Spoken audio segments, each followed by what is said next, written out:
Hello, I'm Alex Mansfield, the host of Manny Talks Shooting, and welcome to another episode. This is the shooting podcast where I talk to individuals all across the shooting industry. We'll talk competition, self-defense, concealed carry. If you like this content, check out our YouTube channel, Manny Talks Shooting. And without further ado, let's get to this episode. The title sponsor of Manny Talks Shooting is Go Fast Don't Suck. So if you need match banners for your match, check them out. They also have an awesome selection of pre-designed and customable jerseys. Don't forget, they are the home of the dry fire decals for your walls, so get those too. They've also got a plethora of patches and stickers that are hilarious and true. You know, Go Fast Don't Suck has a lot of things that you'll need on the range and off, so please check them out at gofastdon'tsuck.net. Welcome everybody, welcome back to another installment of Manny Talks Shooting. I greatly appreciate it. This will be episode 161, recorded mid-June 2024. So if you've been here since the beginning, thank you very much. If you're just getting here and joining us, hopefully you go back and listen to all 160 episodes prior to this. But we'll have a good time. We're sitting down with a man, locally we like to call the Space Cowboy, a man we think has a mental disability because he only shoots wheel guns. No, just kidding. He shoots all different kinds of guns. He's very good at it. We're going to talk to him and why you should know this name from now on. We're talking to Mr. Alex Bakken. How you doing, Alex? I'm doing all right. Thanks for the introduction there, Manny. I mean, I had to get it all out of the way. If I'm going to make fun of you, at least do it in the beginning, and then I can build your respect back towards the end of the show. So dive it down and bring it back. All good, brother. Yep. So for people who don't know you, they're going to find out about you because we're going to get to the nitty gritty and all the cool things that you like to do. People, if you don't know this man in the revolver world, shame on you. He's going to be a household name after this. But Alex, for people who don't know you, who are you and how did you get into shooting? Who am I? So I guess shooting wise, I got into shooting when I was in college. I went to graduate school at Purdue, and it's rural Indiana. There's not a ton of stuff going on, but there was a shooting range, a very nice one. And some of the guys there, I showed up to an IDPA match, I think it was my first pistol match, and I met a guy that shot revolver. It looked kind of cool. That was still at the tail end when Jerry was still kind of shooting and making appearances at the big events, shooting a wheel gun. So those guys kind of took me under their wing, and the rest is history as far as the revolver shooting goes. For my work sort of stuff, I make isotopes for cancer therapy. So I work in a very niche field, kind of like revolver shooting. There's not a ton of us. My work life is very similar. So I work for a company in Lansing that's one of only a handful in the world that makes a specific radioactive ingredient for cancer therapy drugs. So that's kind of what I do. There you go. So when you said you went to Purdue, did you shoot did you go to the Wildcat Valley Rifle and Pistol Club then? I did, yeah. Okay. I used to be the match director there for I-Corps and Steel Challenge for quite a few years, and I helped run USPSA. I shot Cowboy there. I shot pretty much. I helped set up and stuff for IDPA, and I used to shoot one, if not two, matches a week at that range. They have a really nice facility. This is true. Funny enough, this is actually where I shot my first ever USPSA match. I drove 3 hours away to go meet a buddy that I met on via YouTube, and I shot my first USPSA match down there. That's cool. No, it's a very cool facility. I mean, it's interesting. It's all tight and knit, but then they got all their long range and then all their pistol stuff. So it's super cool to see. I like that club. If it was closer, it'd be more worth the drive. But it's 3 hours away, and I have better clubs to shoot locally now that I know about them. So yeah, I still have friends I keep in touch with down there, and I try to go down once or twice a year and shoot a match.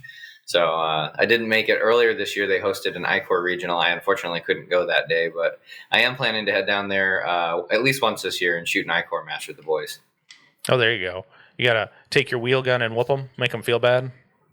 It's all fun and games down there. So. Oh, that's good. Now, so I guess my real first question is, why revolver, right? What stuck about revolver for this long? That's a good question. I like mechanical things. I like tinkering with stuff. And wheel guns, if you guys have ever worked on a double action or a single action, they just have, I don't know, there's something that intrigues me about them. So I've worked on pretty much every major brand of revolver you can imagine. and I enjoyed that part of it. I have a bunch of gunsmithing tools, and I've done most things you can imagine on a revolver. I've made custom parts for them. I've made barrels, swapped pretty much everything you can imagine, fit any part you can imagine. And so I just kind of enjoyed that. I used to do a lot of gunsmithing when I had more time, and that I thought was cool. And then eventually I got good enough at IDPA, for example. I used to find great satisfaction and joy in getting stage wins with a 6-shot revolver. And sometimes the auto loaders didn't appreciate that, but I always thought it was kind of funny. And I think the closest I ever got to a local match win was maybe second or third place. I never actually won a match with a 6-shot revolver, but I went to a pretty big club with some pretty good shooters and finished in the top 2 or 3 a couple times, and that was kind of cool. So I don't know, I viewed it as a challenge. But IDPA, if the stages are set up properly, there's really not a huge disadvantage to 6 rounds because of the nature of the game. Maybe that's changed. I haven't shot it in a while, but at least the flavor that I shot in Indiana at the time, you could actually do pretty well compared to the guys with automatics. Well, and now with 18 maximum rounds, you really couldn't burn any rounds or makeup shots. It seemed like, right? Yeah, I mean, the worst you could do is with that you have to retain loaded mags or loaded anything that is loaded. So the worst you really run into is you end up round dumping, and throwing an extra round at a target or just shooting real fast. So you can unload and actually throw a fresh one in there, not retain one loaded round in a moon clip. I will say, that is true. I will say it is quite nice. You never have to fight anybody for your brass. That was also an appeal because I was a college student and I saw a guy, picking up his moon clips, and I realized that's not only do I like the gun, but you get all your brass back. So there's some pros. So speaking of brass, so if you've shot, do you keep track of your brass very religiously? Do you put it do you keep track of each batch? Oh, this has been twice fired brass. That's a great question, Manny. I'm actually struggling with a current situation where I've got brass lots I've accumulated over X number of years. And I decided to go through the effort of I'm going to shoot all of them. And then when they're all dirty, kind of process them. And I just have been checking out the bad ones one at a time. So the answer is no. I should have, but I have once fired brass that's mixed in with 20 times fired brass by now. So really, I just take a look at it before I reload it, make sure it looks reasonable, and go from there. Right, because I could see where that, being a revolver shooter, that would be something that's very easy to keep track of. If you all right, this match I'm taking this brass, and this is only once fired, so then now it's twice fired, all brass, but I digress because who has time to sort that shit? I don't. I get made fun of for being an open shooter who doesn't sort their brass. I'm just just load it. Yeah. No, I mean, I keep an eye on it, but I shoot the stuff till it splits. If it starts to get, if anything's out of spec, I'll just trash it. Usually what I've noticed is the extractor groove on the case will get chewed up long before anything else. Because in the moon clip, you want it to kind of spin a little bit, when it's in that location. If it doesn't spin, that's not ideal because that means it might not be in the location it's supposed to be in. Because, if you're shooting an automatic, you've got one round, one chamber. But for a revolver, especially if you have very snug moon clips, you have 8 rounds that need to be in a very specific location going in 8 chambers. So you don't want any hang-ups like that. So I find most of the brass I've got, it either starts to split at the neck or the rim gets a little chewed up because maybe it went in funny when I was loading it into a moon clip, and I'll just trash it. Or I'll shoot it in an automatic and leave it on the range. Fair enough. That makes sense. So, so out of all of your revolvers, which one is your absolute favorite?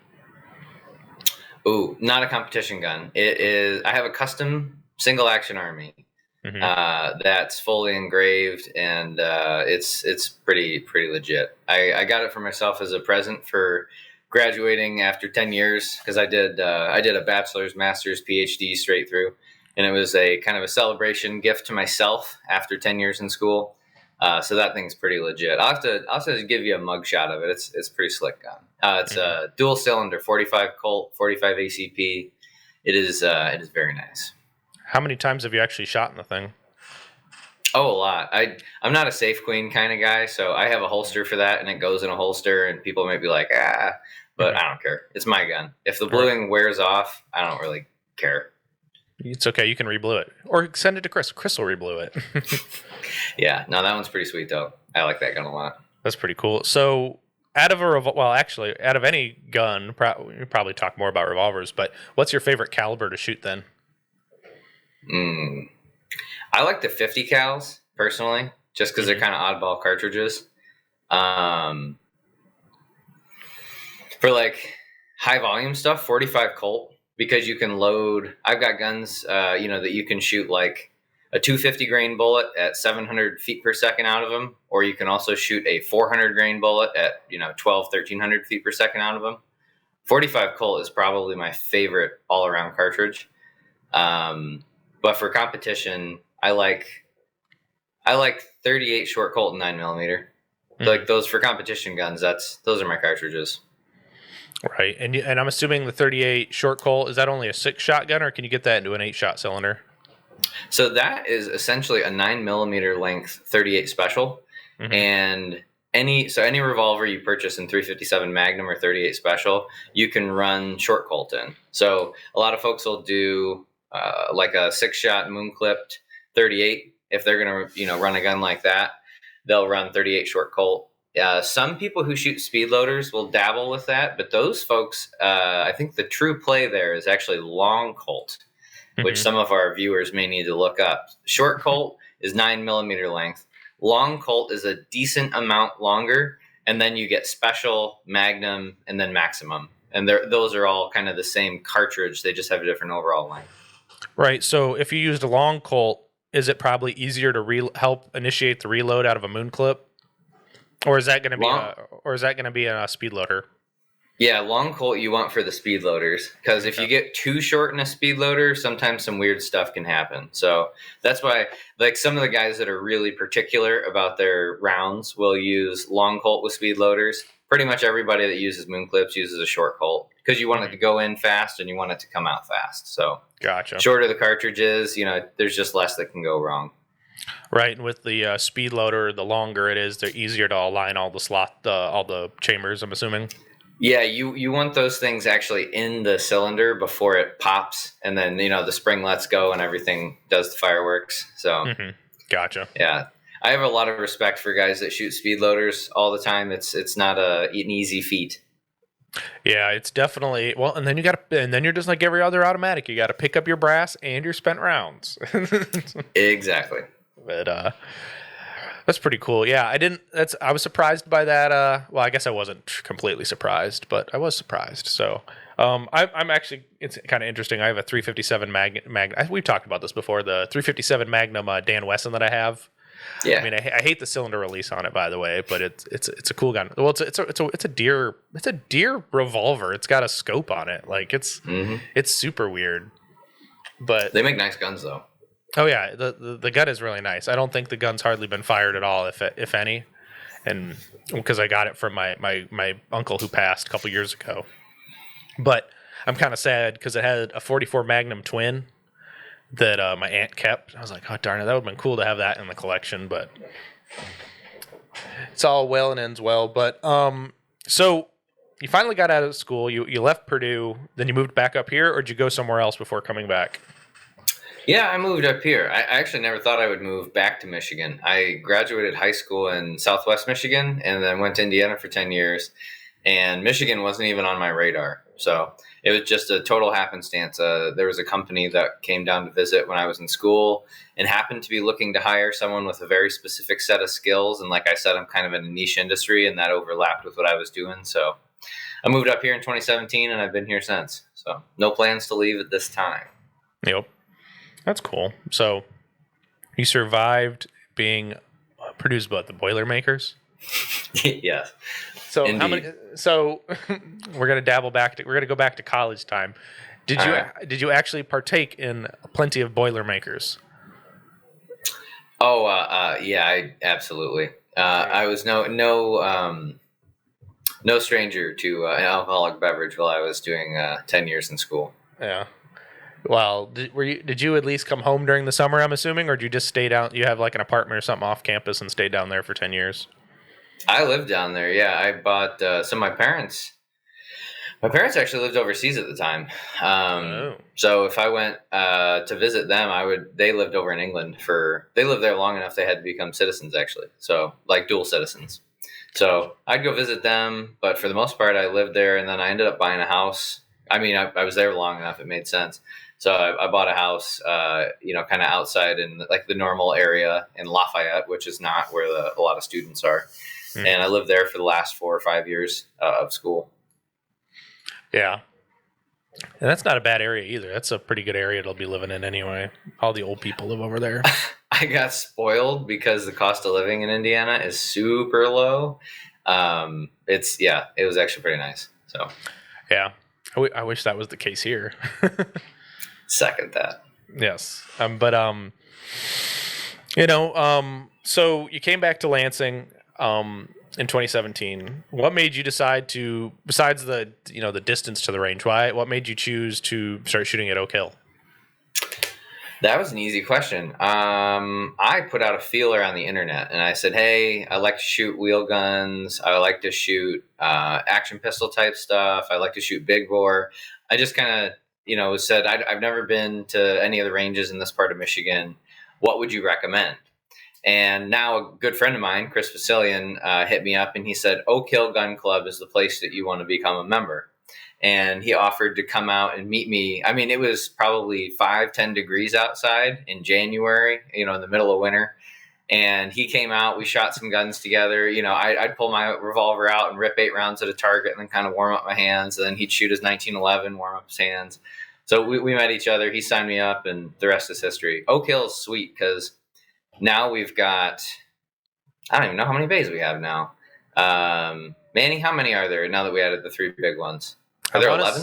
I want to say 11 or 12, but I want to say for sure 11. Because I think what we're doing for the sectional is... Wait, no, there might be more. Because we're having 11 stages and 10 bays plus chrono, so we have 12. We have 12. And we're leaving one open for the members, so yeah. Yep. It's a sweet range because we had... When I first became a member there, we had 9 bays. And then they added the rifle range, which is 100, 200, 300 yard. And then they added the 3 giant pistol bays that are 50 deep, 30 wide. And I'm the Steel Challenge match director, I-Corps match director, and I help Chris with USPSA stuff. So I've got, access to all the props and targets. So I can go out there and set up whatever I want, which is really nice. I mean, for me, I like to go to the range and have just a whole bay to myself and kind of do my own thing. So that was a big attraction for Oak Hill. And the guys that run the club are super nice. Like if you go out there and you come in on a Sunday or a Wednesday evening, you'll meet Charlie and Doug, and they're super nice guys. They're incredibly helpful. Anything we ever need, they'll try to find a way to get it done. So it's just a really good group of people. Oh, 100%. I just joined middle of last year. I just sent my money, it was weird, you just blind send in money at renewal time and just like, yeah, exactly. But, they've been awesome. Dealing with Charlie and Doug. It's nice, if you ask them for something, they're pretty much going to give you, if you give them enough good reason, they're going to give it to you, which is, yeah, there's no, and the best part is there's no drama at Oak Hill Gun Club. Now, you people on the internet, don't be stirring up no shit, because I like my no drama zone. Yeah. There's none of that allowed. Yeah, none of that allowed. Wow. And then we have 300-ish members. Yeah, we have tons of members, and I'm not looking for more. So we need more people to volunteer. We don't need more members because there's only a handful of people that kind of take care of the whole property. So yeah, that's true. Like Doug and Charlie, and Chris, they mow. They like to mow. I don't know if they like to mow. They just do mow. Somebody's got to do it. So, I'll go out there sometimes and I'll spend an hour or 2 hours just taking trash out of the bays or cleaning things up. And, all that stuff takes time. Oh, 100%. Yeah. Trust and believe that takes a lot of time. But, I mean, between Chris and everybody who's helped in the past couple of weeks, redoing the shelters for our the walls and stuff, putting up the carports, rolling the bays out, it's going to look nice. The Michigan Sectional is going to be a couple weeks away. Let's see. It'll probably be almost less than a month by the time this comes out. So it'll be about a month away from the match, and the range has progressed nicely. I'm honestly really excited about this because we were planning for the section, 2 years ago or something when we put those bays in. But we have very rock dense soil out there, and so when you put the bays in, it takes a year or 2 years to kind of dress them, get the grass in, get the rocks out. Like Manny just said, roll it. We had this giant steel roller, and someone filled it with concrete at one point in time. This thing's a beast. And they rolled it multiple times in several different directions. It's getting pretty nice out there. So I'm looking forward. The section's going to be out there this year and next year for USPSA. And I'm considering if I can get some help, I'd like to bring the I-Corps Central States Regional back there at a time in the future, or maybe even a potentially larger match. I just need somebody else to help me with kind of the other stuff to help get that going.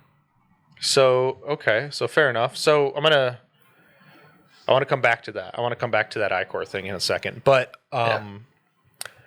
you talked about, you run Steel Challenge out there. You're one of the few places that could before we had the new bays run all 8 stages. But now you can use all 8 stages and not have to walk down the hill. Yeah, it's a partial horseshoe now. It's like we've got 3 stages and then there's 5. So it's if you're 75, just had your hip replaced, you can park next to the place you're going to end, and you don't have to walk a country mile out there. Mm-hmm. I said that's a golden spot right there by New Bay 1. That's the best spot to park now. And I'm going to put a sign and be like VIP parking. Put a sign right now. Yeah. That's what I told some, especially the older gentlemen that I've talked to that have had, knees, hips replaced, or just, they have trouble getting around. I've told them I will kick someone who's younger and more able out of squad 1 if you want to end there and park there when you start. So, right. So I try to take care of my people. So, on average, what's your average number of shooters at a Steel Challenge match? That's a good question. I would say it's probably somewhere in the neighborhood of 30 to 40, and it's all over the map. I've had 80 shooters, I think, is the most I've ever done in one match, and I've had as few as 15 or 25, somewhere in that neighborhood. One of the biggest variables has been weather, because we didn't have shelters before, and maybe only half the bays had anywhere you could kind of get out of the rain or the sun. Mm-hmm. So now that we bought the 4 additional carports, and I mean, these were 12 by 20, right, Manny? They were pretty good size. These are big, durable carports. We staked them with multi-foot-long stakes into the ground. They're not going anywhere. So if we've got a lot of heat or there's rain, I anticipate we're going to get more shooters now. Every year we've been improving the range property. So now that we have shelters on all the bays and they have a roof on them, we'll make sure we have adequate benches, picnic tables, things like that. I think that's going to boost match attendance, because I could easily take 70 to 80 shooters every month. Right now, if I've got 40 shooters, there will be a squad that shoots 8 stages of Steel Challenge in less than 3 hours, and I will have the whole match torn down in 4 hours. Mm-hmm. So there's not too many places you're going to go shoot the full 8 stages of Steel Challenge. Even in the slow squad, it's going to take you 4 hours. So, I mean, we're pretty quick about it. Right. Well, and even that, you finish first, you go grab the tractor, and you just grab the trailer. Well, I'm assuming you leave it attached after you set up in the morning. But you just grab the tractor, and you just start... I've looked at the trailer. It's very organized.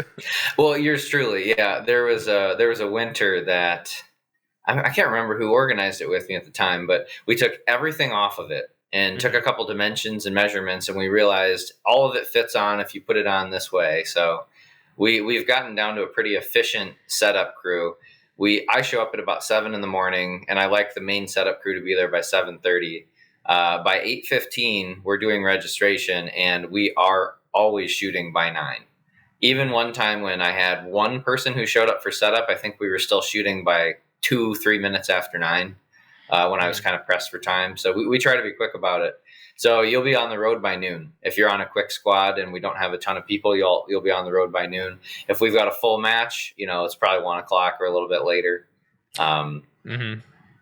which is pretty quick. Yeah, in all reality, because the best part is you use those bays, and then you clean them off. And the nice thing is now, you're running 8 stages of Steel Challenge, and that you still have 4 bays that the membership gets to still use during the match.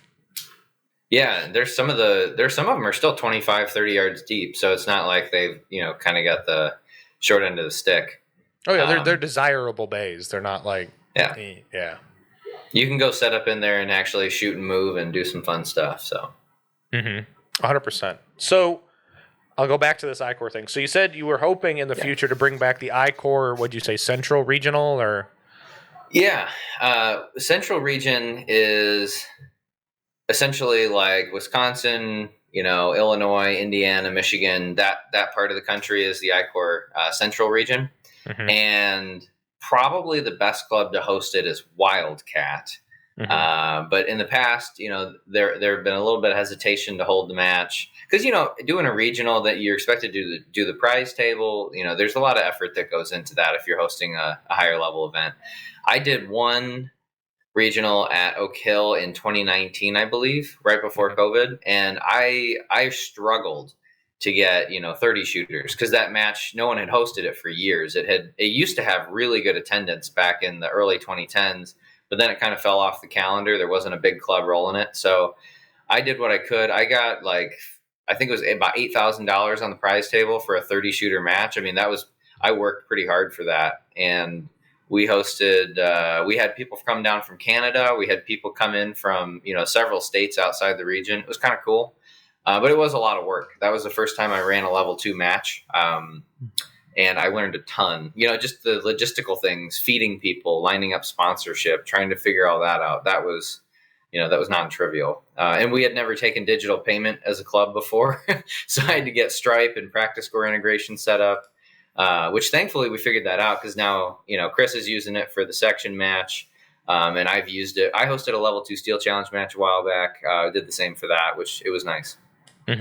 Well, and especially for a club that is like in the boonies and the podunk, like electronic payments are scary. It's but which is nice because I would not want to be getting checks in the mail of people's registration money. Yeah, no. So we are set up for it, and there's a really up and coming club in Illinois, Wisconsin area that's I think they're going to plan to host the Central Regional at their range moving forward. But if a time comes up in the future where they want to break, I think I'd be willing to host it again. Now that we have a nicer property, we have covered shelter, we have these giant bays. I could do some pretty cool stuff at our club that you really can't do at most, smaller local ranges. You don't see bays like that outside of major clubs with serious funding Right. a lot of times. Yeah, you don't. Like, it's hard to see a bay like this, like multiple bays like this, right? Like, it's nice. Like, but here's the thing: we had shooters who knew what we wanted, and you asked the board, "Hey, can we please put in 50 by 50 bays?" And they're like, "We got the space for it. Might as well." Yeah, we just looked at a field and said, "Yeah, it'll fit." Well, the nice thing is we had our own dirt. We didn't have to bring any dirt. It's not like we only had to pay for the tractor. Yeah, it was quite literally diesel was the most. That was the highest expense, was just paying to run the equipment. Because I've got shooters who every single month drive 2 to 2.5 hours to come shoot at the range. And I try to get candid feedback out of people. And the number one thing I've heard is they like the fact that it's 8 stages of steel challenge. For the most part, all the stages are set up properly. Every now and then, the setup crew might make a mistake. But I mean, if you just tell me, I'll go out there and double check it and make sure it's good, So there was one month that we accidentally set up speed option a little funny, stuff like it happens, because I got to rely on volunteer, and I'm not going to catch everything. I'm not going to remeasure everything because we have markers in the ground. And I measured those 3 times before I staked them when I moved them. So I know when they went in the ground, they were good. But I've got folks that will drive quite a ways because they want to shoot the 8-stage match and they want to do it in a time-efficient manner. And like for myself, I shoot 2 guns every month and I still run the match. It's good practice to get some reps in. So when you shoot 2 guns, what other division other than revolve? Well, better question, what divisions are you shooting then? Primarily, I shoot iron sight and optical sight revolver. And if I'm not going to shoot 2 center fire guns, I will usually shoot a 617 rimfire revolver. I've got one that's got a buddy of mine actually made it. It's a very customized 617, and it's got an optic on it. So I'll shoot rimfire pistol open with that. I'm not as fast as some of the other guys, like Mike, for example, can whip me by a solid 5 or 10 seconds, no question. But it's still good trigger time. And it's good. I'm not very good with the dot. I think you and I have talked about this over lunch or otherwise. And I'm trying to get better. So every time I go to the range, I've been shooting irons and optics, and I've been trying. Keyword trying. Are you, when you shoot your regular revolvers, do you have a hard front sight focus, or are you trying to be target focused? Depends on the length of the target, distance of the target. But I mean, when I pull my main match gun out of my holster that's got iron sights on it, I know exactly where it's pointed. I mean, I can literally draw on a plate, close my eyes, pull the trigger, and it'll go ding. I think for the optics, it's just the number of reps coming out of the holster, the optics in a slightly different location, and I don't know. Maybe I think I just need time on the trigger. Like I shot ISR and OSR together last month, and I mean, you could look it up. I want to say I was 10 seconds slower with a dot gun, which is kind of embarrassing. For most people, they're gonna shoot 5 to 10 seconds faster. I'm not very used to it, so I'm trying. Right. Well, and maybe it's maybe it's the height over bore that gives, because you're with your index with your irons where the revolver is going to be. Maybe it's a little bit of that. It's okay. Yeah. That's why you shoot an open gun from time to time, and it's like you still beat a bunch of people with it too. And it's kind of sad to say. We always tell everybody he's a revolver shooter. You know that, right? Yeah, you guys I got a kick out of that. Someone told me I shoot open just like I shoot revolver. I still shoot alphas. Right? And I was like, well, I mean, hey, I'm still winning the match, aren't I? So whatever. Right. Well, and I remember when I first started showing up there with hanging out with our group, it's like, who's this guy with a revolver beating us? This is terrible. He has 8 rounds, guys. This is not okay. Yeah. But it's always good fun. Well, and it's always sad, like, to say, Alec, the guy with the 8 shots still beat you guys. It's like, shit up. It's always fun. Shooting 8 minor with iron sights. You guys can't say anything about that at lunch. So well, but you are efficient. That's the one major thing you have is you are super efficient with planning and like. I don't think there's ever a stage there at Oak Hill where you get hosed because Chris won't allow you to have a hosed position like where it's going to be 10 shots in one spot. Right? He's going to give you at least your 8, if at that at most. Well, if you notice, you probably noticed one of the guys who's fairly new, Kyle. I've been kind of coaching him, and people will look at my stage plans and ask, "Why are you doing that? That's awkward or that's more difficult." And then I point, and then they realize I have to do standing reload here or do something really weird over there. So I don't mind if I'm doing a slightly different stage plan than everybody else if I can never be standing still without shooting. So I never get stage wins, because there's always limited optics or carry optics or open masters or GMs out there. But I feel pretty good about it when I get an 85% of a carry optics GM, shooting large field courses. Right. It's not a common experience, but it happens from time to time. Well, and honestly, the skill level in our area has gone up. I remember when there was hardly anybody really. There was the outliers, of course, who would be the M's or the GM, like the M's, and now the 2 GMs we have locally. But it seemed like all the skill level was capped at B class, right? It was weird for a while, especially when I came there. Yeah. And now everyone is getting really good, which is nice to see because we actually have a good match and we have heat. That's the nice thing now. Yeah. So that's like I mentioned, Kyle, for example, he's shooting limited optics and he's newer. But he also shoots my I-Core match with me, and I'm very open about that. Where it's a revolver match, but I have divisions for rimfire pistols, rimfire rifles, PCCs, semi-auto pistols, and I don't care what you're shooting. Just come out and have fun. And if you want to shoot a revolver, I will give you gear to do it. You know what I mean? And Kyle's at a spot where at our I-Core match with time plus scoring, he and I are kind of at a horse race, and it's been really fun. He made me push hard at the last I-Core match and at the last USPSA match because we were within, I want to say it was 1 match point going into the last stage. I actually looked at the tablet because I was curious, and I really shouldn't have done that. And I ended up kind of just barely edging him out. But it's fun to have heat. If you don't have anybody who's chasing after you, it's you kind of get complacent. So. Oh, 100%, 100%. But speaking of heat, a lot of people don't know this. You are one of the top 5, I will say handedly, you are one of the top 5 revolver shooters in the nation.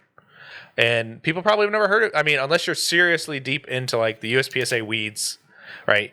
You don't know about much. They don't know about much revolver shooters. But how does it feel to be known as one of those guys?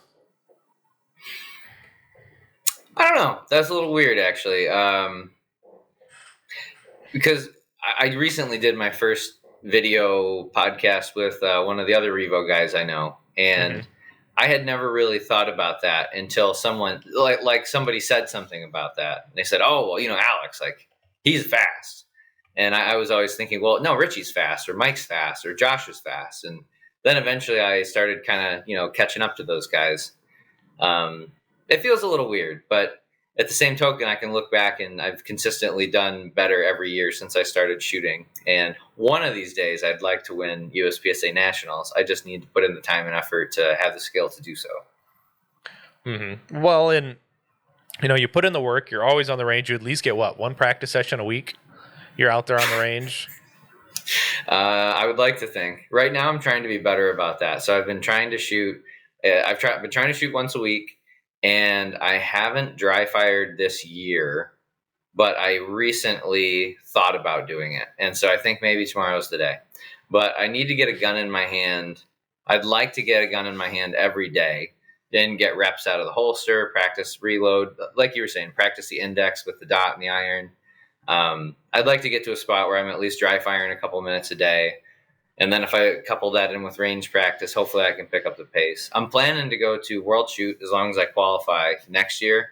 And that's my goal really that's the long play, is small, dedicated practice sessions, incremental gains over a long period of time to have a consistent performance in South Africa. That's actually what I'm working towards.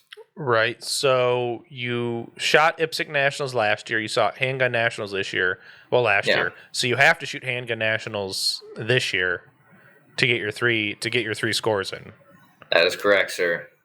So does that, obviously there puts some form of pressure, but are you worried?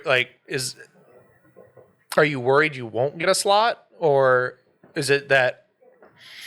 Well, I'll leave it at that. Are you worried that you won't get a slot?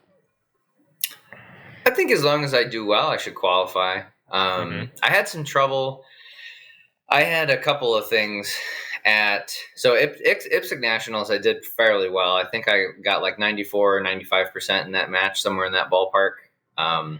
So I did pretty well. But USPSA Nationals, there was a combination of things I struggled with. I didn't prepare for that match. That was not ideal. Unfortunately, I have a pet that was passing away at the time, and she did pass shortly after that match, which was I wasn't thinking about the match.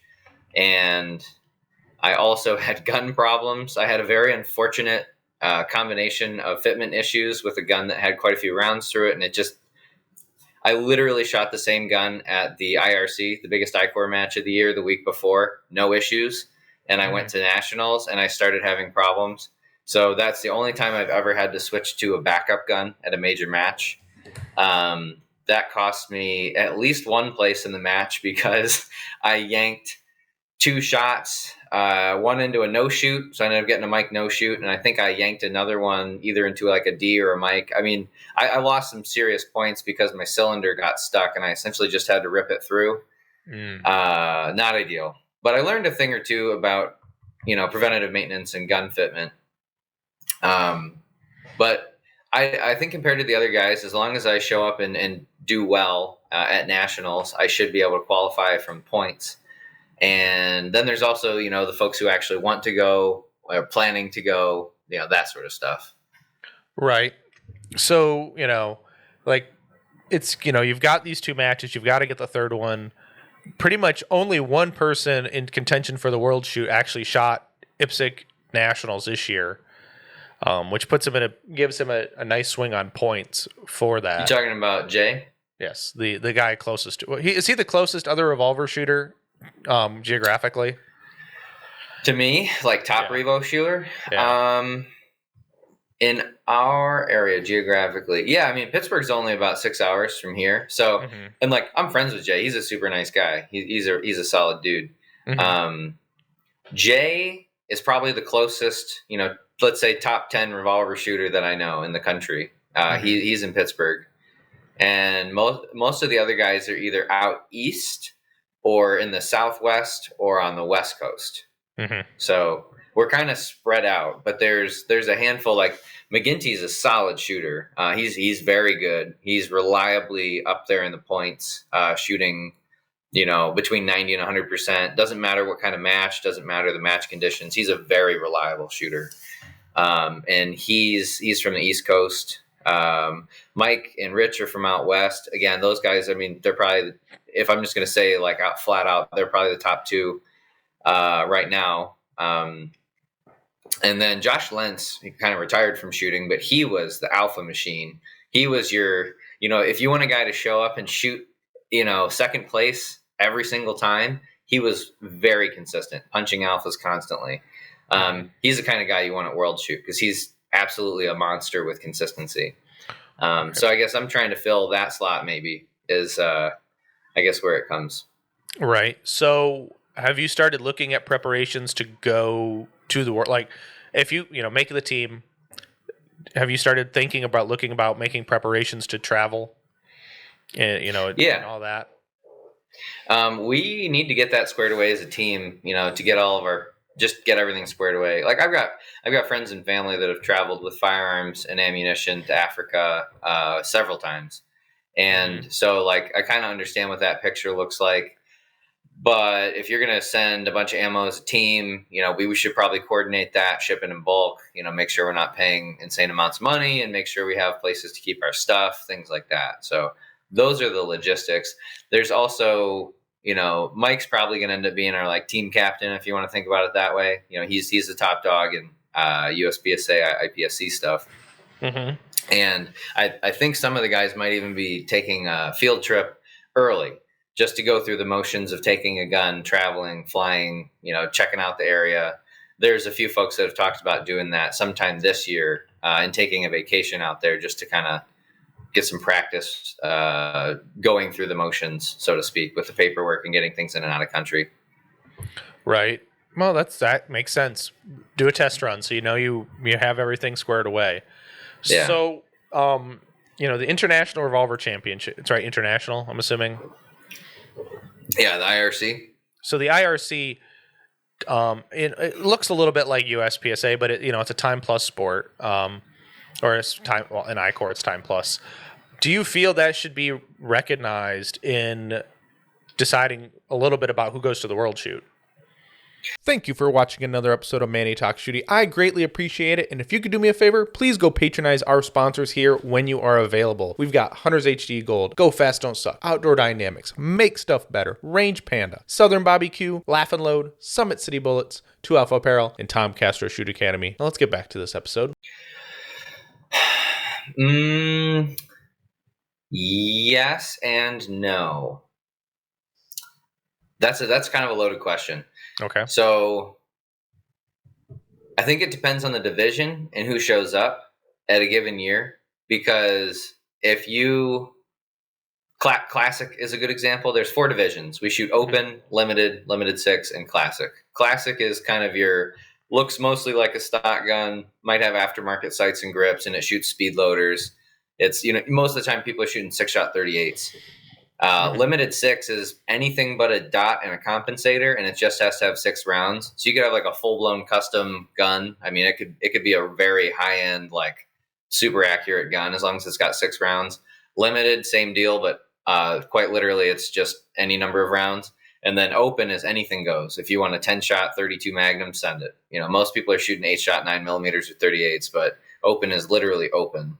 Mm-hmm. And so we have 4 divisions, and in revolver sport, there aren't quite as many people as USPSA or IDPA or Steel Challenge. So, you're going to have heat that shows up in open and limited.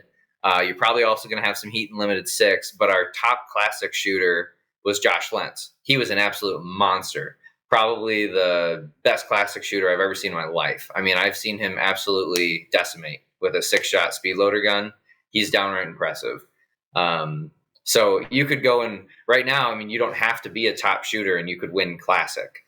Mm-hmm. I would say if you win limited or open, that is definitely, I would say that could qualify. But if you don't have a well-populated division with top GMs, That's the only thing I would hesitate with is if your best shooter there is not capable of finishing top 3 at nationals in that division, you probably shouldn't count that performance as a qualifier. Right. But in open and limited, we've always had, the guys that are finishing in the top at IPSC and USPSA Nats, those are the same guys that are winning open and limited at ICOR. Right. Well, and I just pulled up, I searched on Practice Score, the 2022 Ruger IRC, right? Number one, he was shot open, of course, but it was Pogge, right? Then limited was won by McGinty that year. So, it kind of proves a point. Like, I think in some reality, and this is just me. I'm not a revolver shooter, and I don't decide things for USPSA either. But I would still think, like, if you've got your top guys shooting that match, I mean, that match should be correlated somehow as either bonus points or something, because it's a weird sport. Like, we have low participation at nationals because it is such a niche sport. But that is, the IRC is your thing. That's like it's the revolver world. Like, it makes sense. I mean, if you look at, I think if you look at the top 5 places for last year, it was Mike, myself, McGinty, and Olhaso. Mm-hmm. And Olhaso, he's been a top shooter for years. He was the first production GM, if I'm not mistaken. So it's the people you'd expect to finish at the top. Mm-hmm. Absolutely, and that's just my opinion too, though. But I mean, someone can always tell me to go pound sand, but well, I think there's something to it, Manny, because if one of the things was it was in Phoenix this year, right? This year's IPSC match. Yeah, it was at Rio Salado. Yes. Yeah, it was in Rio. That was not a good timing for me to travel there, so it just that wasn't going to work out. I actually, a very, very last minute, I got the last available slot on a Friday squad to shoot the match all day on a Friday to shoot the Florida match. Mm-hmm. Because I was originally planning to shoot the one in Phoenix, and it just didn't work out. So, some of your best shooters, maybe they just couldn't make it work with their travel schedule or PTO or their work or whatever. So, exactly. And there's no match weekend date that's good for everybody. There's always sacrifices somewhere. Yeah. But I guess I'll turn this to another side topic. Is you're a top revolver shooter, but you're silly enough to actually sit on ICOR's board. And what got you? What made you decide to do that? Well, I mean, you've met me. I'm a perpetual volunteer, for better or worse. So, I mean, people ask me. Sometimes my friends will see the scores that I put up at my local steel challenge, for example, and they'll say, "Hey, man, why didn't you shoot a better score?" And I'll say, "Because I got up at 5 a.m, set up all the stages, rushed to get registration done, dealt with the match finances, literally strapped a gun on my belt, and 2 minutes later I was shooting." I don't know. It's just who I am. And so I showed up at, I think it was the 2015 or 2016 IRC, and I talked to a couple of board members. It was the first time I'd gone to the big match. And, they saw like a young guy who was super excited about shooting revolver, and they said, "You should join the board." And I was a little hesitant at first, but I gave it about a year, and then I ended up moving to Michigan. I finished school, and I had a job out of school, and things were kind of settling down for me. And so I hit him up and said, "Sure, I'll run for my regional rep." And then I ended up joining the board. Within a year or two, I ended up hosting a regional match for ICOR. This is one thing after another. And then we needed, one of the number one requests we had gotten from the membership was to update our website and kind of change, make that more modern. So the chairman, who's currently the chair, she said, "Hey, I'm looking for someone who would be willing to take on this project and modernize things." And so then I volunteered for that. And then that turned into, kind of tied into, do you want to be the stats person? Because then you kind of have to integrate the stats with the website. And so I ended up being the website person. There's obviously a team. It's myself, our treasurer, Melanie, and then we have a web guy that we hired to do kind of the heavy lifting on the programming side. So I ended up on the web team. I ended up taking the stats job.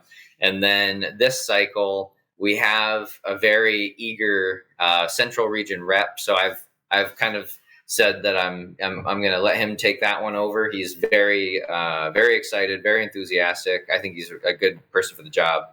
And so I'm running for the stats position. Unless somebody else is interested, I would gladly cross train them. And I'm also running for chair. Mm-hmm. And actually, I wasn't considering chair myself. It's again, I went to it was IPSC Nationals in Florida. Mm-hmm. Was the first time I went out to dinner with some of my buddies, and I'm not going to call anyone out by name, but you'll know who they are. And so we were sitting in a parking lot, and they just kind of said, "Hey, man, would you ever consider running for I-Corps chair?" And we started kind of talking about it, and then I started talking to some of the other board members about it, and it was funny because one of the current board members, called me up and said, "Would you consider running for chair?" And so I had enough people that asked me if I'd be interested. I thought about it for a while, talked to the current chair, and she's like, I think that might be a good fit for you. So that's why I ended up doing it. I'm a perpetual volunteer, and I have a terrible time saying no if I think there's a need and I can somehow help. Right. Well, I mean, that's how we all are, right? We always want to make it better than we found it, and if we don't do it, someone might not do it, and it might not be here for us. Yeah. But so what does the I-Corps chair? What are their responsibilities then? I mean, really, you're a figurehead of sorts for the organization. So if there's that sort of stuff, and then you have to facilitate the meetings. The chair of any board is going to decide when meetings happen, if special meetings have to occur, if there's going to be, let's call it executive level discussion, right? Small group sort of things. Difficult discussions, difficult decisions need made. The chair is going to have to be involved in that. So it was one of those things I thought about very carefully before I accepted it, because you can't just do that and not take it seriously. So you're committing for at least 2 years of, if the organization needs you to do something and it's going to take X number of hours a week, you kind of have to do it. Right. So like for the website project, that was essentially a part-time job for me when we did that, because of all the stuff that was involved. It's just a different part of serving the org is kind of how I'm looking at it. The next chapter for me, I did a full analysis and review of all the classifiers and all the data on file. I have shot all of them. Either I've shot all of them myself to verify the scores, sometimes in a match, sometimes not, or I have spoken to shooters that I have scores on record, and I have verified those scores are a legitimate top effort. I mean, I put some serious time into making sure they're correct. I wouldn't hesitate to say that I-Corps' classification system right now is probably the most accurate of any of the shooting sports for a revolver. So if you go get classified in USPSA or Steel Challenge, that would be a less accurate classification than if you go shoot I-Corps. Right. But that took a lot of time to get us where we are. Well, yeah, and I can imagine it. You have, how many members do you have currently? I think right now is about 1,000, a little over 1,000 members, maybe. Mm-hmm. And you don't necessarily have to be a member to participate in I-Corps. You can just show up and shoot the local match.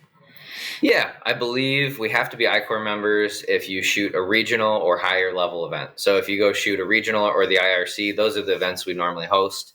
You have to be a member. But if you want to shoot our postal match, I don't think you have to be an I-Corps member to shoot the postal. And if you want to shoot your general level 1 club matches, those also do not require I-Corps membership.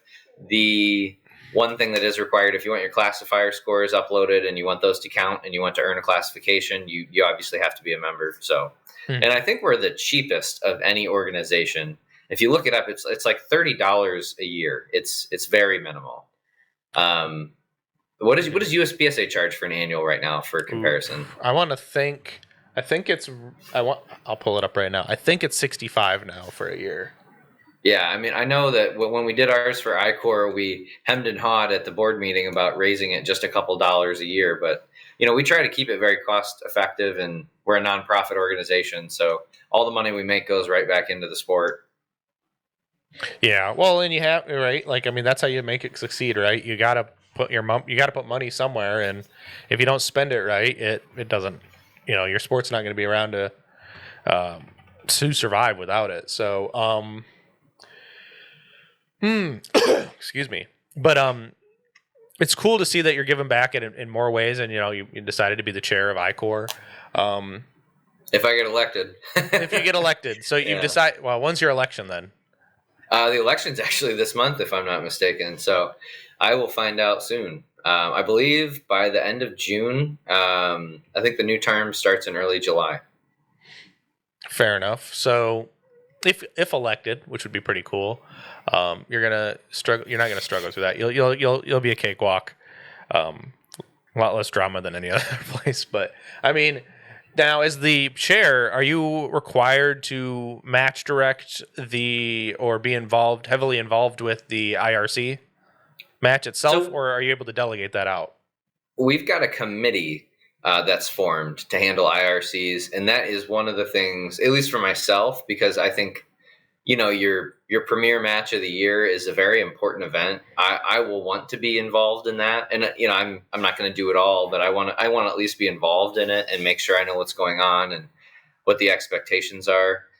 One of the biggest pieces of feedback I've heard from members, and I also share this opinion, I want to know where that big match is going to be a year in advance. I want to have ranges lined up potentially 2 years in advance. Maybe they don't have a date, until 6 months to a year out.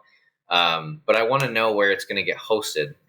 And I want to make sure we have consistency, from year to year on what's the match format look like? How's it going to go? Can you shoot 2 guns? Can you shoot 1 gun? Is it a 2-day? Is it a, AM, PM? Is it an all day? Just, when you move it from range to range, I think as the organization, it's very important to make sure we have consistency so the members get an experience that they want, and we give that for them. And it even comes down to little details. Like I hear feedback on prize table. Some people absolutely hate random draw prize table. Some people love random draw prize table. Some people don't care if there's a prize table, So there's all that little stuff where just making sure it's consistent and we give them a good event that people want to go shoot. I want to I have a vested interest in that, and I want to be part of planning it. Right, but you're not. If elected as a chair, it's not your sole responsibility, which is nice because that's a lot of weight and burden to put on one person. It's definitely a committee. Absolutely, it's a group effort there. Mm-hmm. And then there's the match director that actually has to host the match and all their staff and all that stuff. So right. So where is the 2024 IRC held at this year? This year it's at Otnalani Rod and Gun Club I believe in New Tripoli, Pennsylvania. And Ken Ortbach is the match director. Ironically enough, that's the first IRC I ever won a division, I think. I believe that was the year I won limited for the first time. And Ken puts on a good show. He had good stages that year. They were challenging. Some people might have argued 1 or 2 of them were too challenging, but he had a good mixture where, if you could run fast and shoot, you were going to win this stage. If you could stand still and punch alphas on really tight partials, you could win that stage. I mean, he tested your shooting ability and tested, some agility, some stage planning. I mean, there's something there for almost everybody. So right. I think he did a nice job. Right. Well, here's the nice thing. Montalani is not terribly far for us. It's not, Yeah, it's 9-hour drive. Are you gonna drive or are you gonna fly? I'm definitely driving. I fly with guns all the time, but you always get hassled. And I've actually had Delta run over my suitcase with a luggage carrier. Like the little trams they drive around. I had one of those things hit my suitcase at 40 miles an hour. They had to bring me my suitcase in a tub because you couldn't even pick it up. I mean, it's bad. What's ironic is my guns didn't get damaged on that leg of the flight, but on the way back, something else happened, and I got an optic cracked on one of my guns. My grip split down the middle, and the ejector rod on my cylinder was bent. That's how hard these things got beat up. And they were in a compression, travel case inside of a suitcase. I mean, yeah, it was bad.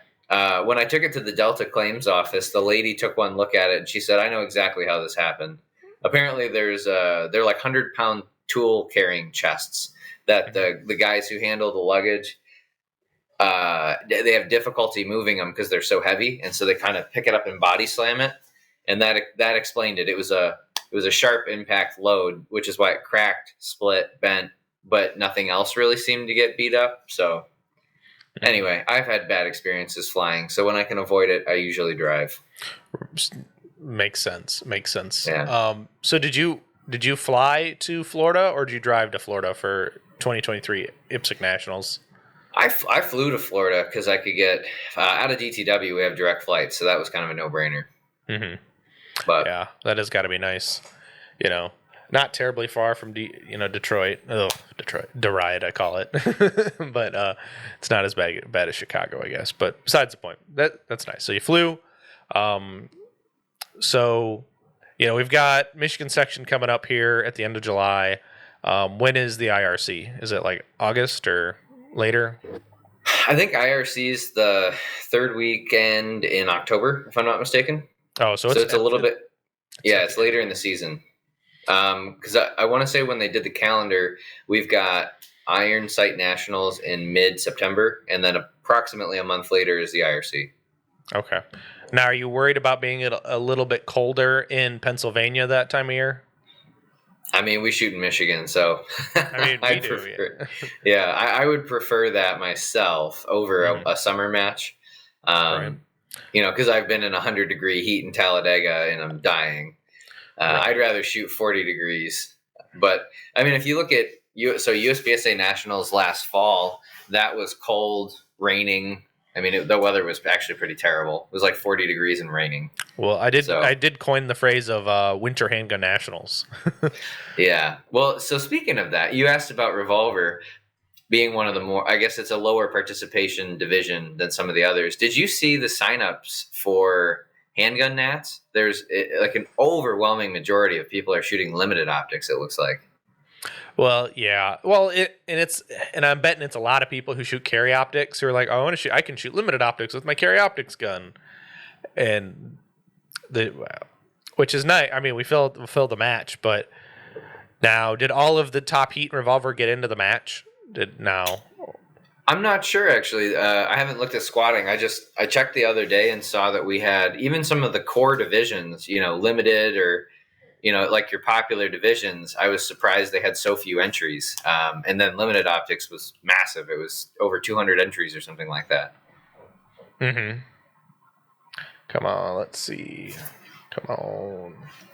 It's going to be limited optics nationals this year is what it seems like. Well, yes, this is probably true. Let's see. We've got the match breakdown. There's 392 shooters in this match. 230 of them are in limited optics.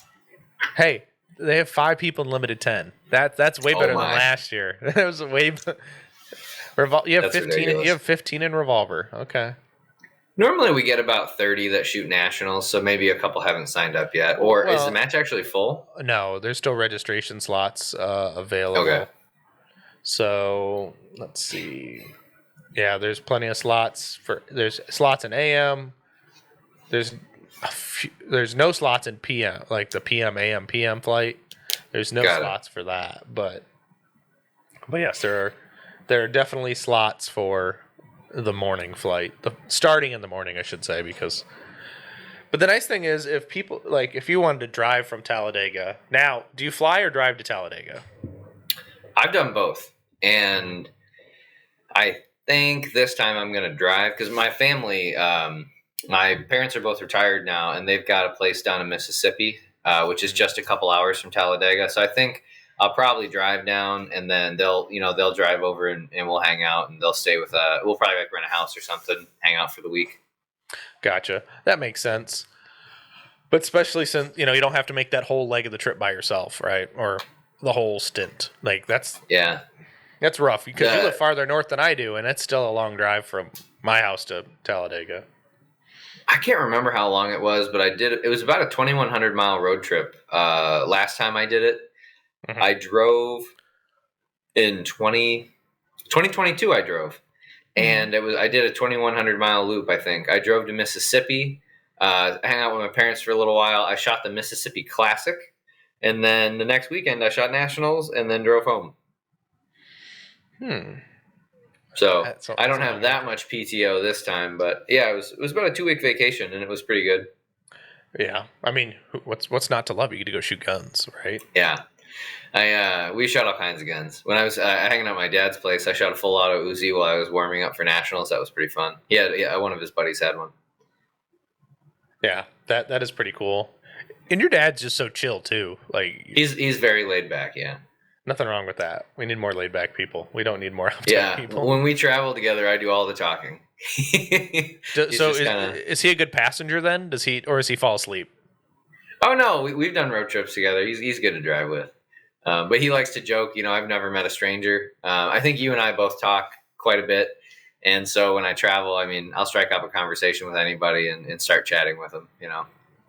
Yeah. Well, it definitely keeps the mind occupied. Like I remember when I worked like a third shift job, and I'd be coming home at 6 a.m. and I'm just like, but then I'd find somebody. Oh, they were up. I'm calling them. So then I'd make my 45-minute drive much more tolerable, and I actually could stay awake.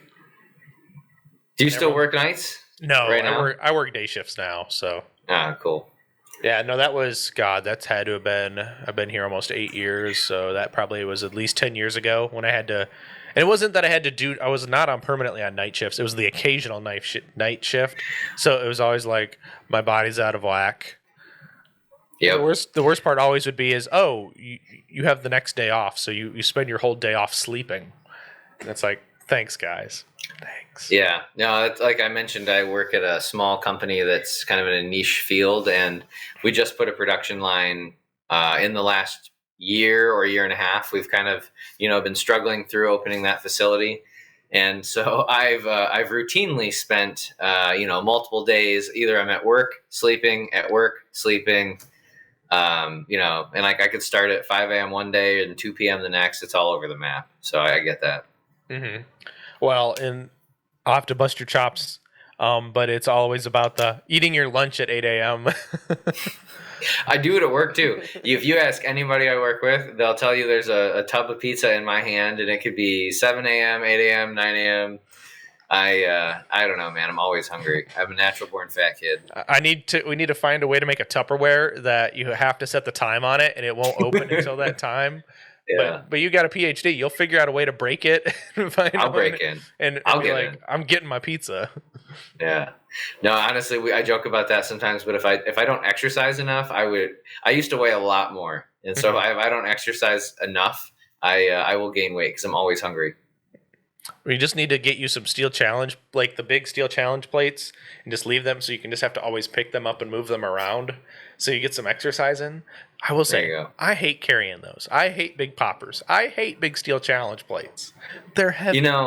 I tell people during setup, you get guys that want to kind of show off during setup. They're like, oh, I can help out. I can carry. And I look at them and I say, dude, I've thrown out my back lifting a 70-pound plate at a weird angle. Just don't do it. Don't even think about it. Pick it up using good form. Carry one at a time. Trust me, you will not regret this decision in your life. Mm-hmm. Because I was laid up for a couple of. I had a back injury over the winter that was so bad I could barely roll over in bed, and so I'm very skittish about that now. I won't mess around. Mm-hmm. Yeah, that is. Yeah, I'm with you there. I'm not picking up anything funky. I ain't got enough years in me to recover from that crap. And so, yeah. I'll date myself. I turned 30 this year, and I'm already feeling old. Like the body does not young. You're only 30, Manny? I thought you were older than that. All right. Nope. I'm 30. I will be 30 in September. Welcome to the sleep injuries, man. Yes. You'll wake up and you'll be like, "What's wrong with my back?" Well, I will say I probably need a new mattress, but life has been a lot easier. I have this. I know people, you really don't care about this, but I'm going to tell you anyway. My side pillow, my pillow is designed for a side sleeper like me. And I get much better sleep now that I have that side pillow. I'm happy for you. It's a little shit in life that makes me feel good. It's the little stuff. Like the comfy office chair at work, like I was bitching and moaning until like we got the right chair. Because my boss would they'd order these chairs online and he wanted all of them to match. And I'm like, this is not going to work. This thing is hella uncomfortable. We need new ones. So I struck out, and I was lucky. I got the comfy chairs the second time around. Yeah, I can appreciate that. I'm a little particular about certain things. I mean, I shoot revolvers, right? So, I just bought my own keyboard and mouse, and wrote my name on them and put them on my desk because I didn't want to deal with trying to pick ones out. So I bought a reasonably priced, but I bought a nice mechanical keyboard, and I got like a nice mouse, and it makes a difference when you have that sort of stuff. I don't spend a ton of time at a desk, but when I do, I want good kit. Right? Yeah. Do you remember back in the day the mice that had the big old red ball that you had to play with? And Sure do. I'm a couple of years older than you, Manny. I remember some things. Hey, just you're old, so that means you're very forgetful, right? I mean, you already shoot revolvers, so you're already old. I mean, no, but my wife, she always says I'm an old soul, and I'm just like, yeah, those things are stupid. Like, I mean, I upgraded to this what is this? This Logitech MX Master. That's a fancy looking mouse. It is it's a drafting mouse, and I'm like, this is so nice. Like, I'm playing in SketchUp.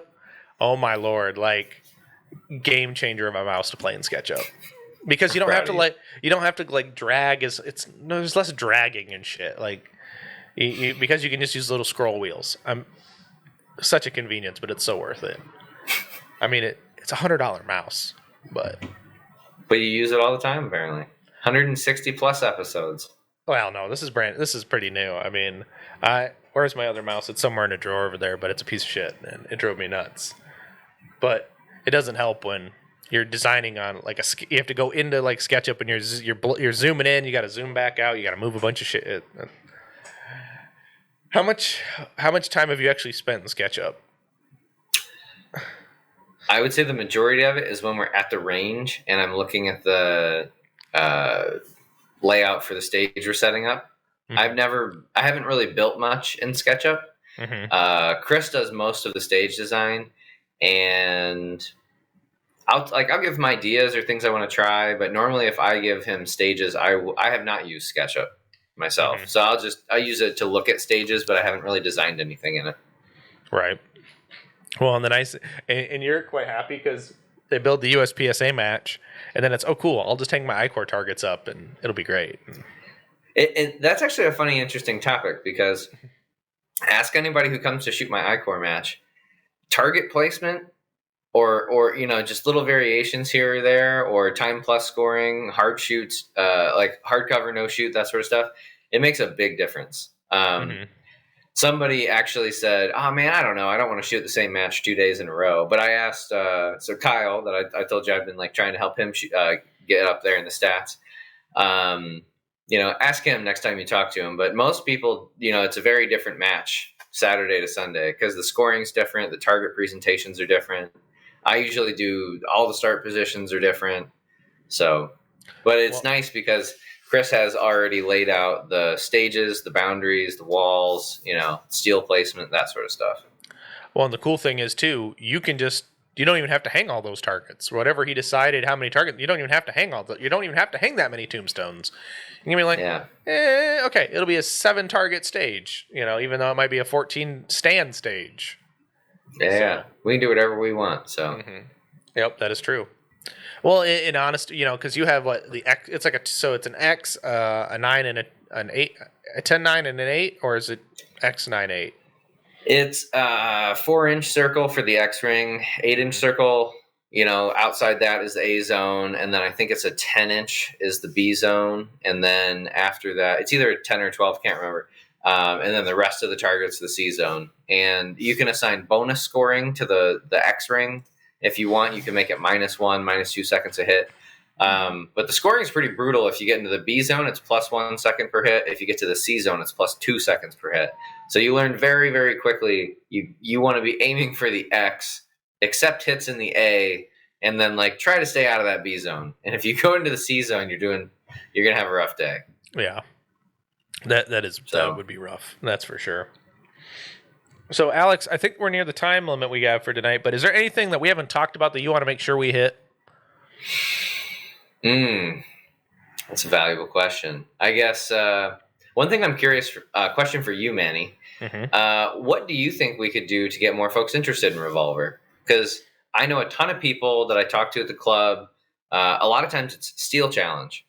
They want to shoot a revolver. They'll buy a revolver. They might shoot it at Steel but I don't see them bringing it to ICOR or USPSA. So I would actually be interested in your thoughts on that. What do you think we could do to get more people interested in either shooting ICOR with a revolver or shooting USPSA with a revolver? That's the tricky part, because in honesty, I think it's not that it's people have revolvers. One, they don't have a 929. I mean, a lot of people don't. It's not the most, they're not going to be the most competitive in like USPSA revolver with a 6-shot. I mean, well, not necessarily. I won't say that. I'll take that back. No one's, I think it's the gear, the accessory gear, like the belt and the moon clips and the holster is probably what holds a lot of people back from competing with a revolver other than a stand and shoot like Steel Challenge, because all I need for Steel Challenge is rounds and a gun in a bag. Like, and that's makes it easier. But I don't know if it's the go fast equipment that's the thing, or I mean, I know revolvers are becoming more of they're kind of going back to a super niche market, and you're either a game hunter with them, a big game hunter with a revolver, or a very discreet carry gun as a revolver. I mean, that's where I'm seeing revolvers at this point, but I don't know. Maybe, I mean, I know Chris did that one match. It wasn't an official single stack only match, but they had a whole squad of single stack shooters last year. Now, that would be cool if more people were able to do, we're going to host a whole squad and we're all going to shoot revolver. And then people talk about it. And they're like, oh, that sounds like fun. But I do see the accessory gear being the barrier to entry to someone competing in action pistol sports with a revolver.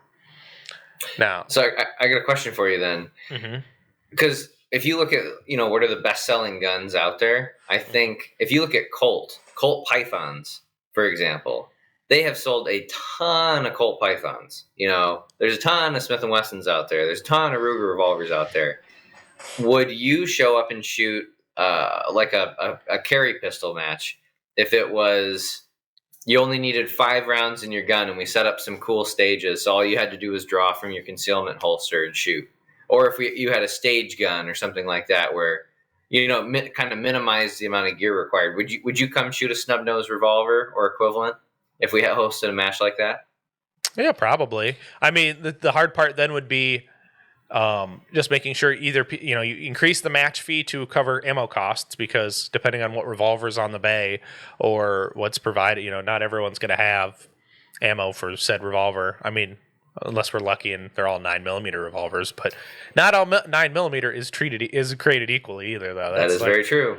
Like, there's a lot of people, and we've talked about it, 355 versus 355 and 356 diameter bullets. And I mean, I would definitely shoot it. I would shoot, even if it was like a 357 like match, I'd shoot that. I mean, I'm always willing to shoot something else. Like, I used to say internally, like, oh, I'm only going to shoot USPSA matches. And I'm like, nah, I'm going to go shoot the matches I want to go shoot. Like, so like this season, I'm going to go shoot a PCSL match, or I was even thinking about shooting an IDPA major, except it's always on the same freaking weekend as like our club match. And it's like, well, that doesn't work because, this year it's the sectional, so it just doesn't line up either. But do they actually shoot the PCSL around here? So actually in Hastings, in Barry County, there is a PCSL club, and they shoot first. I didn't know that. They shoot first Saturday. So this is the first season they started shooting PCSL there. Yeah, that's pretty close for me. I mean, it's kind of close for you too. I mean, you got to go south and west a little bit, but yeah, they shoot PCSL, and so there's definitely some different things around here to shoot that I didn't know about until like this year or last year. But yeah, I would definitely shoot a niche revolver match. Even if it's only like a one squad match, like that's still going to be fun. Yeah, I've talked to enough people that it seems like there's interest in shooting a pocket gun match. People get really, especially folks that are already into revolver, when I say, hey, you want to shoot a snub match? Or one of the things I've thrown out there, potentially a side match for the IRC as an example, is call up all of the manufacturers that sell self-defense revolvers. Like, you've got Kimber, Ruger, Charter Arms, Smith & Wesson, Colt, the list goes on. There's a bunch of them. Taurus is on there. if they all donated a pocket gun, we could do each stage, essentially the gun and ammo is provided, and it's a unique type of challenge. And then that gets the product in every shooter's hand. So if it was, here's $5 to take a run at the Taurus stage, here's $5 to take a run at the Kimber stage, and then you can give those guns away on the prize table afterward. And they're practically broken in by then. So right. But that's the sort of stuff I've been trying to think about, just to have fun with, because so many people have revolvers. A ton of people have a 5-shot J frame or like a 6-shot 38. A ton of people have them. They just don't shoot them at the match. Right. Yeah, exactly. And I would definitely not wish to shoot 25 yards plus with a snub nose revolver. That's for sure. Especially like, most snubbies, they don't have the best of sights. If you can call them sights. Hey, mine do. So if you ever want to play with my snub guns, they're all set up and they run right. So I might have to take you up on that, because I haven't actually got to play with even your competition one either. So I might have to fiddle far. This time. Yeah, they're pretty well set up. You should talk to Chris Vasilian. He this is embarrassing. I'm going to say this on the podcast, but Chris Vasilian outshot me with one of my own guns the other day. I was testing some loads in a few pocket guns, and he was ringing. I want to say I gave him my J frame with 38s in it, and he was ringing a little 6-inch auto popper at about 30 yards. I think he hit 5 out of 5 on it. So I mean, with the right gun, it's got a smooth trigger, and that one's actually got decent sights on it. So, but. We could have some fun with a pickup gun stage. That's all I'm getting at. That'd be pretty cool. That would be pretty cool. And one of these days, I think maybe, are you guys doing I-Corps in July or no? July, no, because it's the same weekend as USPSA, and so we're not doing Steel Challenge either, because we're setting up. Essentially, we're starting set up that weekend and going straight through the section match and then tearing down. So okay, so maybe I'll shoot the I'd have to look at that. I might be able to shoot this August I-Corps. Maybe I'll. But I have to look at the schedule. I'm not going to put that out on air and then be like, no, I already have another match scheduled. But hey, even if you bring your open gun or whatever, I mean, you can come hang out with us, or I can loan you a gear, or you can bring gear. Just talk to me. We'll figure something out. Well, absolutely, we'll figure something out. But man, Alex, dude, this has been a blast. I mean, I love having these chit chats, and this was a fun conversation, and I hope the listeners enjoyed this one too. Got to learn about you, learn about I-Corps, and all things about the revolver world that they didn't even know. Yeah, if you ever have questions about revos, give me a shout. I'll happy to set you straight, Manny. Yep. So, if anyone actually wants to talk to you about revolvers and that kind of such, what's the best place for them to reach out to you? On the public facing side of things, my contact info is on the I-Corps board website. So if you go to icorps.org and click on the board, I'm listed stats at icorps.org. I check that email very frequently. So if you hit me up, any questions, you want to get in touch, send me a note. Mm-hmm. That's awesome. But guys, if you want to get a hold of Alex, please do so. If you enjoyed the podcast, even send him an email saying that you enjoyed it too, or hit me up and I'll let him know. But brother, thanks for your time. I really appreciate it, and it was a good time. Thanks, Manny. I appreciate the invite. No problem. And to the listeners, get out and do the things. I'll see you on the next one. Take it easy, brother.